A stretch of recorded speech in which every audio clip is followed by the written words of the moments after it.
আমাদের এই company camera বসেছে, দেখেন তেল যদি কোনো দিকে না সরে। আপনারা কি জানেন যে এই বিলাসবহুল লঞ্চগুলোতে কত লিটার তেল খায়? ঢাকা থেকে চরফেশন অথবা বেতুয়া যে এই ঘাটটি বলা হয়, এটি একটু জানার চেষ্টা করব। বড় বড় আমরা দেখছি যে ব্রেল দিয়ে তেল আনা হয়। আসলে এই আপনার এখানে কত লিটার তেল মানে ঢুকানো হয় আসা যাওয়ার সময়? আমরা কালকে মনে করেন তেল লইছি 5200 লিটার।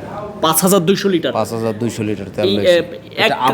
এক রানে কত লিটার যায় বা আপ ডাউনে কত লিটার যায়? আপ ডাউনে 5200, ওই হিসেব করে 5200 টাকার তেল লইছি। 5200 লিটার? 200 লিটার।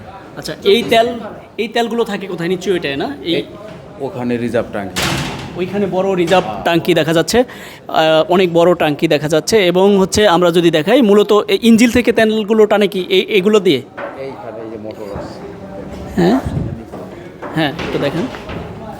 যখন তেল দরকার হয় হ্যাঁ, তখন এই মোটর দিয়ে আমরা ওই সুইচ আছে হ্যাঁ, তখন উঠাই। আমাদের এই কোম্পানি ক্যামেরা বসেছে, দেখেন। ও আচ্ছা আচ্ছা, ক্যামেরাও বসাইছে না? ক্যামেরা তেল এই ক্যামেরা বসাইছে কেন? ক্যামেরা বসাইছে তেল যাতে তেল যদি কোনো দিকে না সরে, এক কথায় যদি বাইলেনে কোনো বা কেউ ইয়ে করতে না পারে, চুরি করতে না পারে। চুরি করতে না পারে, ঠিক আছে। আচ্ছা, আচ্ছা। এই জন্য ক্যামেরা বসাইছে।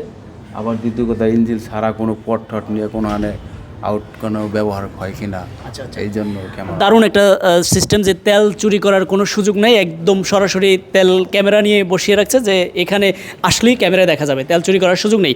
আর মূলত একটু দেখানোর চেষ্টা করি, এই ড্রাম ব্যারেলগুলোতে থেকে মূলত তেলগুলো ইঞ্জিলে যায়, সরাসরি ইঞ্জিলে টানা হয় এই ব্রেলগুলো থেকে। এবং মজার ব্যাপার হচ্ছে যে ব্রেলে তেল আছে কিনা সেগুলো যদি দেখা যায় তাহলে হচ্ছে এই পাইপের মাধ্যমে দেখতে হয়, পুরো ভরা থাকবে বা কমতে থাকবে। এখন পুরোপুরি ভরা আছে।